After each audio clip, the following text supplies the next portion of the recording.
ሜጀር ጀነራል ተሾመ ገመቹ፣ ጀነራል ይልማ መርዳሳ፣ ኢሳያስ አፈወርቂም ህዝቡ ወደቡን ለማስመለስ ሲነሳ አየር ኃይሉም ዝግጁ ነው። ኢትዮጵያ ስትፈጠር ጀምሮ ከባህር በር ጋር ስለመፈጠሯ ምስክር የሚያስፈልገው ፀሐይ የሞቀ እውነት እንደሆነም ኢትዮጵያውያንም ሆኑ ዓለም የሚያውቀው ሀቅ ነው። በመከላከያ ሚኒስቴር ውጭ ግንኙነትና ወታደራዊ ትብብር ዋና ዳይሬክቶሬት ዳይሬክተር ሜጀር ጀነራል ተሾመ ገመቹ እንዲህ ያለውን እውነት ሁሉም ዜጋ መገንዘብ ይኖርበታል ሲሉ አሳስበዋል።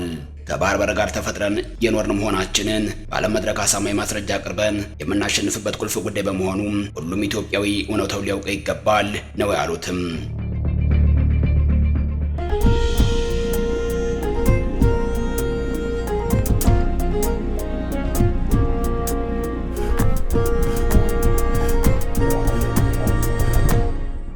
ታሪካዊ ጠላቶቻችን ባንዳዎችን በመጠቀም የህልውናችንን የስትንፋሳችንን ወደፊት የኢትዮጵያን ጉዞ የሚወስነውን ትልቅ ጉዳይ የሆነውን የባህር በር አሳልፈው እንደሰጡ ማወቅ እንደሚገባም ጠቁመዋል። ጀነራሉ ሜጀር ጀነራል ተሾመ ገመቹ ከዚህ በፊት ከፕራይም ሚዲያ ጋር ባደረጉት ቆይታ ኢትዮጵያ ቀይ ባህርን በተለይም አሰብ ወደብን ለመጠቀም ያላትን ቁርጠኝነት አጽንኦት ሰጥተው ተናግረዋል። የባህር በር ማግኘት ታሪካዊ መብትና የህልውና ጉዳይ ነው ብለዋል። የባህር በር እየጠየቅን ያለነው ዝም ብለን ከመሬት ተነስተን አይደለም ያሉት ሜጀር ጀነራል ተሾመም በአራት ዋና ዋና ጉዳዮች ምክንያቶችን መኖራቸውን ጠቅሰዋል። እነዚህም ኢትዮጵያ ከአሰብ ጋር ያላት ታሪካዊ ትስስር፣ የጂኦግራፊያዊ ቅርበትን የሚያመለክቱ ዓለም አቀፍ ህጎች፣ የህልውና ጥያቄና የጸጥታ ስጋቶች ናቸው ብለዋል። አዲስ አበባን ጨምሮ የኢትዮጵያ ከተሞች የሚያሰጉ ከባህር ላይ የሚወነጨፉ የሚሳይል ጥቃቶች ሊኖሩ እንደሚችሉ ያስጠነቀቁት ሜጀር ጀነራሉ ለሀገር ደህንነት ሲባል ባህር ላይ ወታደራዊ ኃይል መኖር አስፈላጊ መሆኑን አስምረውበታል። ኢትዮጵያ ጉዳዩን ማሳካት የምትፈልገው በዲፕሎማሲያዊ መንገድ መሆኑን ጠቅሰዋል። አሁን ደግሞ ከዲፕሎማሲያዊ መንገድ ወጣ በማለት ወደቡን የኢትዮጵያ ህዝብ ማስመለስ አለበት እያሉ ነው። ላለፉት 3 አስርት ዓመታት የባህር በር አጥተን በመቆየታችን እንደ ሀገር በኢኮኖሚ ተጎድተናል። የሰላምና ጸጥታ ተጋላጭነታችንን በከፍተኛ ሁኔታ እንዲስፋፋ አድርጎታል ብለዋል። አሁን የባህር በር ከኢትዮጵያ ብሔራዊ አጀንዳዎች አንዱ መሆኑን የተናገሩት ጀነራሉ ማንኛውም አካል ሌሎች ጉዳዮችን ከዚህ አጀንዳ ጋር እየለጠፈ ሊያደናግረን ቢሞክርም ጉዳዩ የብሔራዊ አጀንዳ ጉዳይ ነው ብለን ልንሞግት ይገባል ሲሉም ተናግረዋል። የባህር በር ጉዳይ ያርሶ አደሩ፣ የነጋዴው፣ የወጣቱ ተማሪ ሁሉም ጋር የሚገባ በመሆኑ ብሔራዊ አጀንዳነቱን በመገንዘብ ንቁ ተሳትፎ ማድረግ ተገቢ መሆኑን ገልጸዋል። በታሪካዊ ጠላቶቻችን ሴራ ያጣነውን የባህር በር ለማስመለስ የአሁኑ ትውልድ ራሱን ከመቼውም ጊዜ በላይ ዝግጁ እንዲያደርግ ሜጀር ጀነራል ተሾመም ጥሪ አቅርበዋል። በሌላ በኩል አየር ኃይል ዝግጁ ነኝ እያለ ነው። በተለይም ከተለያዩ አጋር ሀገራት ጋር በመተባበር የአንበሶች ሰማይ ኢትዮጵያ በሚል መሪ ቃል በጉጉት እየተጠበቀ ነው። የተባበሩት አረብ ኤምሬቶች፣ የእስያ፣ የሞሮኮና የቼክ ሪፐብሊክ አየር ኃይሎች ከኢትዮጵያ አየር ኃይሎች ጋር በመሆን የአየር ትርኢቱን የሚያቀርብ ይሆናል። ለጠላትና ለባንዳ ዝግጁ ነኝ እያለ ነው የኢትዮጵያ አየር ኃይልም። ኢትዮጵያ አብዛኛውን ታሪኳ የጦርነት ነው። ራሷን የመከላከል ጦርነትም፣ የአትንኩኝና የጸረ ወረራ ጦርነትም፣ የማንንም ድንበር ተጋፍታ የማታውቋ ኢትዮጵያ ሌሎች አልፈው ሲመጡባት ግን ጦርነቱን በድል ማጠናቀቅ ልማዷ ነው። በአክሱማውያን ዘመን የፐርሺያ ተፋላሚዎችን ከመከላከል ጀምሮ እስከ 21ኛው መቶ ክፍለ ዘመኑ የዚያድ ባሬ ወረራ ድረስ ያሉ ጦርነቶችን በድል አጠናቃለችም። እነዚህን ጦርነቶች ያደረገችው የማንንም ድንበር ተጋፍታ የማንንም ሀብት ፈልጋ ሳይሆን ድንበሯን ገፍተው ሉዓላዊነቷን ተዳፍረው የመጡባትን ለመመከት ነው። ጠቅላይ ሚኒስትር አብይ አህመድ እንደሚሉት ኢትዮጵያውያን ጦርነት ምን እንደሆነ ስለሚያውቁ ይፈሩታል፣ ይሸሹታልም። ገፍቶ የመጣ ካለ ግን ለሰላማቸው ሲሉ ተዋግተው ያሸንፋሉ። በኢትዮጵያ ታሪክ ውስጥ በተደጋጋሚ የታየው ይኸው እውነታ ነው። የጥንት ኢትዮጵያውያን ወኔና የሀገር ፍቅራቸው በየትኛውም ደረጃ ተዘጋጅቶ የመጣን ጠላት ድል እንዲመቱ አስችሏቸዋል። በሁለቱም የጣሊያን ወረራዎች ወቅት ኢትዮጵያውያን አርበኞች ያሳዩት ወኔ የዚህ ምስክር ነው። ጠላቶቿ እንደማይተኙላት የምታውቀው ኢትዮጵያ ታዲያ ጦሯን ማዘመን ከጀመረች 100 ዓመት ሆኗታል። የዛሬ 90 ዓመት ደግሞ ምድሯን ብቻ ሳይሆን ሰማይዋንም የምታስከብርባት ዝግጅት እንደሚያስፈልጋት አሰበችም። እናም እንደ ንስር ከፍ ብሎ እንዳንበሳ እያጓራ ጠላት የሚያሸበር አየር ኃይል አቋቋመችም። የኢትዮጵያ አየር ኃይል የአፍሪካ ቀዳሚ አየር ኃይል ነው። ያኔ ገና የአፍሪካ ሀገራት እንኳን አውሮፕላን ሊኖራቸው ከቅኝ ግዛት ባልተላቀቁበት ዘመን በሩቅ አሳቢዎች አባቶች ነው የተጠነሰሰው። ሩቅ አስቦ የወለደው የኢትዮጵያ አየር ኃይል በኢትዮጵያ ሰማይ ላይ ጀብድ እየሰራ እንሆ 90 ዓመታት አለፉ። የአየር ኃይሉ ምስረታ ጥንስስ ከጣሊያን ወረራ በፊት እንደነበር ታሪኩ ያሳያል። በጣሊያን ወረራ ምክንያት የተጀመሩ ስራዎች ለአጭር ጊዜ ቢቋረጡም የኢትዮጵያውያን የሰማይ ላይ ህልም ግን በጀግኖቹ መንፈስ ውስጥ ሕያው ሆኖ ቆይተዋል። ጣሊያን ከተባረረች በኋላ ኢትዮጵያ የጀመረችውን ታላቅ ራዕይ ለማሳካት ስራዋን በፍጥነት ቀጠለችም። የብሪቲሽና የአሜሪካ አጋሮች ድጋፍ ዘመናዊ አውሮፕላንና የስልጠና ባለሙያዎች ስራ ጀመሩ። በ1954 ዓ.ም የኢትዮጵያ አብራሪዎች በተባበሩት መንግስታት ድርጅት ስር በመጀመሪያው ዓለም አቀፍ የሰላም ማስከበር ተልዕኮ ውስጥ ተሳተፉ። ይህም አየር ኃይሉ ለዓለም አቀፉ ተልዕኮ ተሳትፎ የሚያበቃውን ሙያዊ መስፈርት ማሟላቱን ማሳያ ሆነ።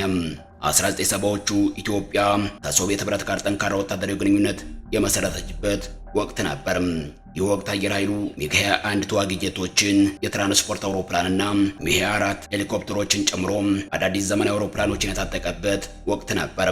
በሰው ኃይልም በአውሮፕላኖችም የቀጠናው ዋና ኃይል ሆኖ የወጣው አየር ኃይሉ እንድታጠናቀቅ ያንበሳውን ድርሻ ተወጥቷል። የሶቪየት አማካሪዎችና የኩባ የቴክኒክ ማሻሻያ ድጋፎች የኢትዮጵያ አየር ኃይል የቀጠናው አስፈሪ ኃይል እንዲሆን አስችሎታል። ከ1983 ዓ.ም በኋላ የነበረው የመንግስት ለውጥ አየር ኃይሉን ፈተና ውስጥ ያስገባ ነበርም። በወቅቱ ስልጣን የያዘው ኢህአዴግ ኢትዮጵያ ከዚህ በኋላ ጦርነት እንደሚያስፈልጋትና አየር ኃይሉ መበዛም አስፈላጊ እንዳልሆነ የውሳኔ ሐሳብ አቀረበም። ከዚያም በላይ ተቋሙ ለዘመናት ያፈራቸው የትም የማይነኩ በርካታ ባለሙያዎች ግማሾቹ እንዲሰደዱ፣ ሌሎቹ ደግሞ በስር እንዲማቅቁ ተደረጉ። በመዘመን ላይ የነበረው ተቋምም አውሮፕላኖች እንዳዋስ እስኪበላቸው ድረስ ፈተና ውስጥ ገባ። በጠንካራ መሰረት ላይ የተገነባው አየር ኃይል ግን በተግዳሮቶች ውስጥም በቀሩት ባለራዕይ ባለሙያዎቹ ሀገራዊ ተልዕኮውን መወጣቱን ቀጠለም።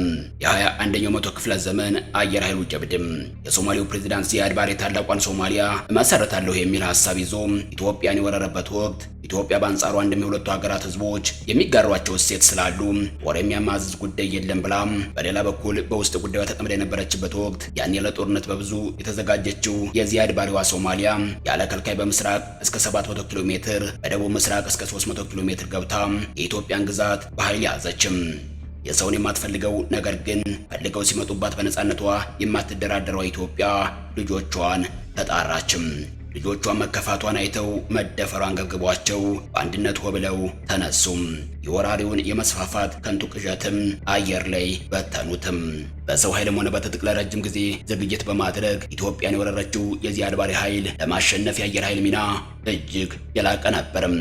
በጥቂት የውጊያ አውሮፕላኖች ነገር ግን የአባቶቻቸውን ወኔ ከልዩ ብቃት ጋር ያጣመሩ የሰማይ አናብስቶች የወራሪው የራስ ምታት ሆኑም። ኦስትሪያዊው የጦር ተንታኝና የታሪክ ተመራማሪ ቶም ኩፐር ዊንግስ ኦቨር ኦጋዴን ዘ ኢትዮጵያን ሶማሊ ዋር ኢን 1978-79 በሚለው መጽሐፋቸው የወራሪውን ህልም መና ያስቀረውን የአየር ኃይሉ ሚናና የአብራሪዎቹን ጀግንነት በዝርዝር አቅርበዋል። ኤርትራ ኢትዮጵያን በወረረች ጊዜም የኢትዮጵያ አየር ኃይል የተሰጠውን ተልዕኮ በብቃት በመወጣት የ7 ዓመት ዝግጅቱን ከንቱ አድርጎታል። አየር ኃይል ዛሬም የኢትዮጵያ አየር ኃይል ዛሬም ለወገኖቹ መከታ፣ ኢትዮጵያን በክፉ ለሚያስቧት ደግሞ የቀን ቅዠት ነው። ሰማዩ የኛ ነው የሚለው የኢትዮጵያ አየር ኃይል እንደ መሪ ቃሉ የኢትዮጵያን አየር ክልል በአስተማማኝ እየጠበቀ ይገኛል። ራሱም እያመረተ ጭምር ዘመኑ ያፈራቸው ትጥቆች ባለቤት የሆነው አየር ኃይሉ ማንኛውንም ትንኮሳ የሚመክትና የኢትዮጵያ ጠላቶች ደጋግመው እንዲያስቡት በሚያደርግ ደረጃ ላይ ይገኛል። ምናልባትም አየር ኃይሉ በአስተማማኝ ቁመና ላይ ባይሆን የኢትዮጵያ ታሪካዊ ጠላቶች በየቀኑ የሚፎክሩትን ተግባራዊ እንዲያደርጉት የሚያደርጋቸው ምንም ነገር አይኖርም ነበርም።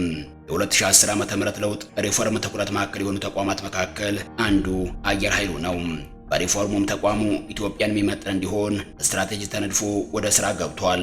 በስትራቴጂው መሰረትም ተቋሚ አቅሙ የላቀ እንዲሆን ያሉትን አውሮፕላኖች በተሟላ አቅም ወደ ስራ ከማስገባት በተጨማሪም የዘመኑን ቴክኖሎጂ እንዲታጠቅ ተደርጓል። አየር ኃይሉ በጦርነት ወቅት ማሸነፍና ማውደም የሚችል ስትራቴጂክ አቅም በመፍጠር ረገድ አመርቂ ውጤቶችን አስመዝግቧል። ባነሰ ኪሳራ ከፍተኛ ድል ሊያስመዘግቡ የሚችሉ ዘመኑ ያፈራቸውን መሳሪያዎች የታጠቀው አየር ኃይሉም በኢትዮጵያ ውስጥ ጉዳይ ገብተው ለመፈትፈት ለሞከሩት ተግባራዊ ምላሽ የሰጠው በቅርቡ ነው። አስተማማኝ የደህንነት ዋስትናነቱ ደግሞ ለኢትዮጵያ ብቻ ሳይሆን ለአፍሪካ ቀንድ ጭምር መሆኑን አልሸባብ እንደ ልቡ እንዳይስፋፋም ነበልባላዊ ምቱን እያሳረፈበት ይገኛል። የኢትዮጵያ አየር ኃይል ባይኖር አልሸባብ ምናልባትም ከአፍሪካ ቀንድም አልፎ ለአፍሪካ ጭምር አደጋ የሚፈጥር አሸባሪ ድርጅት በሆነ ነበርም። አየር ኃይሉ በምስራቅ አፍሪካና በመላው አፍሪካ ሰላምን በማስከበር ዝናን ያተረፈም የኢትዮጵያ መከታ ነው። በአስቸጋሪ ወቅትና ጊዜ ሁሉ የሀገሩን አየር ክልል የሚጠብቁና ጠላትን በአየር ላይ ማስቀረት የሚችሉ የአባቶቻቸው ወኔ ወራሽ የሆኑ አብራሪዎችንና ሙያተኞችን አደራጅቶ መዘመኑን ቀጥሏል።